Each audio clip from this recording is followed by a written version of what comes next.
Not just walking down some steps. You mean he's actually... No, he's actually... he's going to step down tonight, and the VP of Egypt is going to take over. Well, doesn't that... But what does that do for... Are there promises or agreements to open, have free elections and all that? Or are they just switching, robbing Peter to pay Paul here? I assume that the regime goes with him, yeah. I assume that it's the...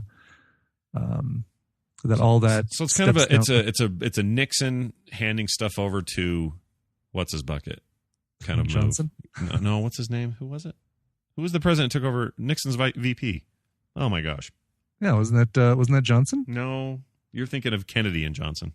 Oh, I'm thinking of Johnson taking over. That's right. Ford. Ford, yeah. Yeah, Ford. Spiro Agnew was his VP though. Yeah. Well, when he ran, right? How did that work? I don't remember. Freaking, I was 3 or something. That's right. I think. Wait. 70s is when he got kicked out, like 72, 73, something like that. Yeah, we were about 3. I was about 3 years old. I didn't really care about politics right then, as it turns out. All right. Let's call Wendy. What do you think? Let's do that, please. All right, Wendy. Before we embarrass ourselves with more presidential trivia. Nobody wants that. Let me kill these calls so we don't screw this up. Yes, it's Therapy Thursdays, folkers. It's time to talk about therapy with Wendy Ann Dunford, heir to the Dunford Bakery fortune, my sister. Hello. Oh, good morning. Good morning. Hey, how was the Super Bowl without me? Kind of boring without you. Really? I mean, what do I bring? Yeah. What do I bring to the table that no one else does? I think it's the philosophical conversations in between things. Oh, that's true. That no one else in the family seems to be able to do. See, I imagine Scott would, tell everyone in the room to be quiet because there's an ad for Captain America coming on. Hold on, everybody! Whoa. Well, that would happen as well, but that would have happened. But I have to say, his daughter did that for us. Oh, did she? Okay, representing. Shut up. Yeah. Was that Carter or Taylor? Probably Carter. Taylor. Oh, really? She played you. Taylor. Oh, yeah. Oh, look at her. And she did wear a Steelers sweatshirt, so that was awkward. But all right. Well, before we get to and welcome back to the show, Wendy. I hope you're doing well. Thanks. Yeah. I before we get to the meat of the subject here and ask our big question of the week of you, I have one tiny supplemental question to ask. Now, sure. Some time ago, I know you woke up in the morning with a horrible case of vertigo, perhaps your first time in that world. And this was my first time of really experiencing something like that on Sunday.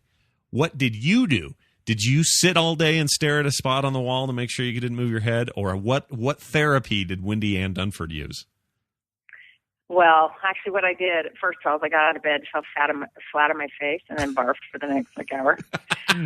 It is really, I think, the worst thing ever of all time. I've given birth naturally a couple times, and I'd do that in a heartbeat over vertigo. Would you really? You give birth to another? Well, at least you have good results after, right? You got a kid you care about. Yeah, that's true. Because what do you have after vertigo? Nothing. But you know what? Actually, and I'm going to not remember the name of it, but I found a technique. We called a brother-in-law who is an ER physician and just said, hey, what do we do for this? Because it just doesn't abate for hours. It's terrible. And there's this, you should have warned me. I could have looked it up. But basically, it's this technique where and it's really hard to do the first couple times, but you sit straight forward, and then you look over your right shoulder, and each of these movements you hold for about a minute. So the planet spins while you turn your head, and then it sort of subsides. Then you do this other head movement. Then you fall straight back, which is not hard to do. You kind of want to. And then you have your head a certain direction, and basically you're resetting your cochlear hair or whatever you're doing in your ear. Resetting your cochlear hair. Awesome. That sounds great. That's technical terms, but it really worked. It gave me quite a bit of relief. But this was towards the end of the day when maybe that would have happened naturally. But so it did. But it happened to you. It lasted a big chunk of a day for you, didn't it? Yeah, it was a solid day. It was the worst. Was that you? Yeah, all day? It didn't end until about 8:30, and even then I was kind of weak and just sort of whatever. But you know me, I never puke. I just can't do it. Right. So yeah, you should have puked. It helped. I know. I would have felt better, but I didn't. But anyway, enough about me and my vertigo challenges.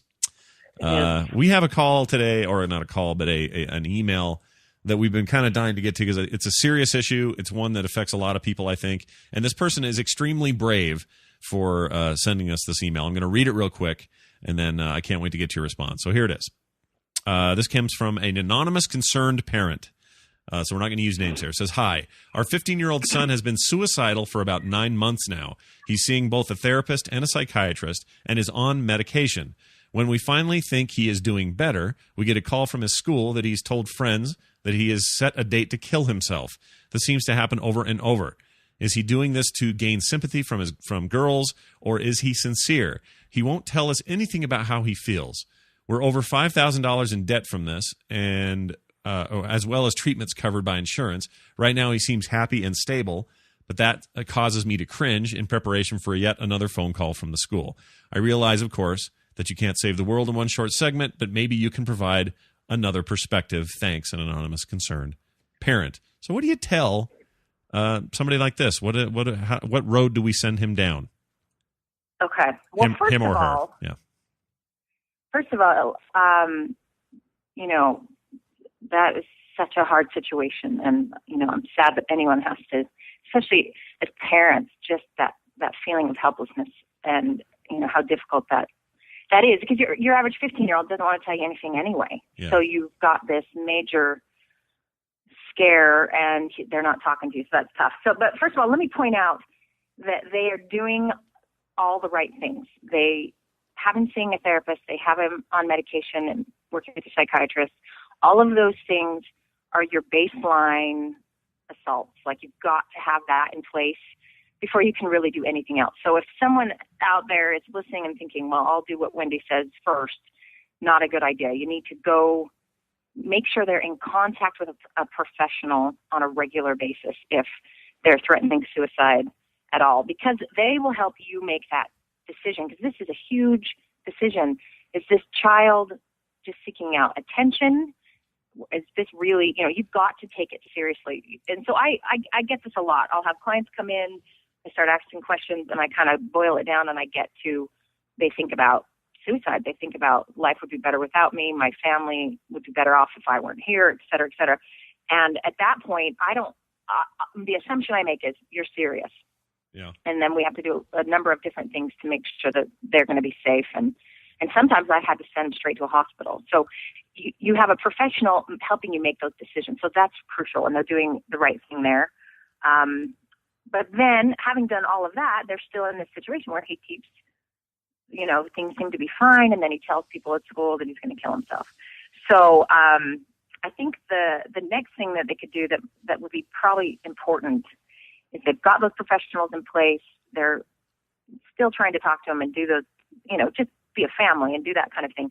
But here's a thought that might be helpful. It's kind of an experiment. I'm a big fan of experiments. And when someone's suicidal, you can't experiment a lot because you never know, if that makes sense. But you can do some things by being a little more observant of your child, because what happens is you're so wrapped up in his well-being and his story, and that it's hard to sort of back up and have any perspective, because your everything in your biology and in your emotional self is screaming, protect my child, right? Yeah. So what I want these guys to try, what I think would be a helpful thing, is to try to stand back and literally sketch this out on paper. Maybe have a notepad or something on your iPhone or whatever, where you keep tabs of some of this, as if you had a white lab coat on and a notepad and you were taking stock of what you're observing, and be non-judgmental and just watch and see a couple things, like, when does he make those threats? Yeah. Is there certain behaviors that follow it, precede it, that type of thing?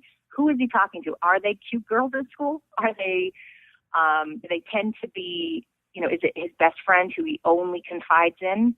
There's going to be a difference. That's a huge difference, right? Because if he's telling this to girls, he's doing it to be attention seeking or whatever. But if he's telling a friend in confidence, that's different. Mm-hmm. Right, potentially. And is he making it, the fact that this continues sort of all over and over, he's not being very quiet about it, or it wouldn't be reported back to the parents. So that tends to sound a little more like attention seeking. Yeah. And then, how does he react when he knows you have been called by the school? And just be observant, because the thing is, teenagers are, they're a bit mysterious. If it was a 5-year-old, you would know, well, they're throwing a fit because they want candy. Well, a 15-year-old is going to act a little different because they want something that you can't really tell. And maybe It's your attention. And so just be observant about all this. Kind of jot it all down. Be as objective as you can. You know, if they're married, talk to your partner about this. What do you see? What do you think? What's going on?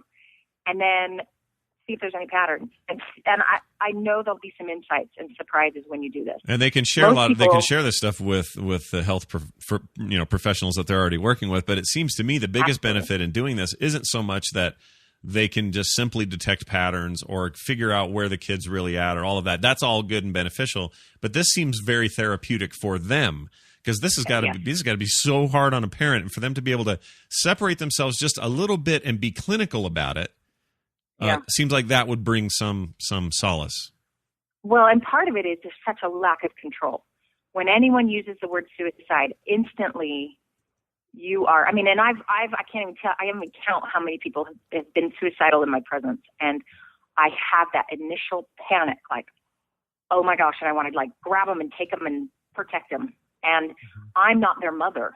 And, you know, this is a stranger, essentially. And I still have that reaction. I have to kind of breathe through it and become clinical myself, because it is so threatening and painful and scary. And so there's that piece, but there's also a tiny bit of control, because there is no control. Yeah. And so the tiny bit of control they can have, not controlling the child, because that will backfire, but it's being able to have a better sense of what's happening, more awareness.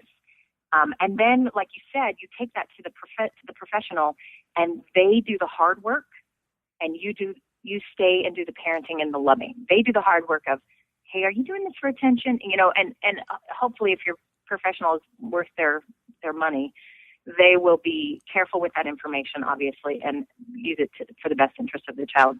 But then, if you do all of these different things, you got to ask yourself this question. I think it's the biggest question I have is, what in his life is giving him good attention? Is he artistic? Does he play sports? Does he love music? What boosts his ego? And when and where does he thrive? There's got to be something, right? There's not. There's no way the kid's got no positive thing that's influencing him. Right, and really the question is, what does he live for? Because ultimately, anyone who dies by suicide literally will believe, they'll get to a point where they believe there is nothing left to live for and that everyone is better off with them. So a couple of the red flags to pay attention to are this sounds very strange, but they behave suicidally, they talk that way, and then they become very peaceful. And a lot of people think, oh, they're better, but often that's because they've made the final decision that really the world is better off, and they're not struggling.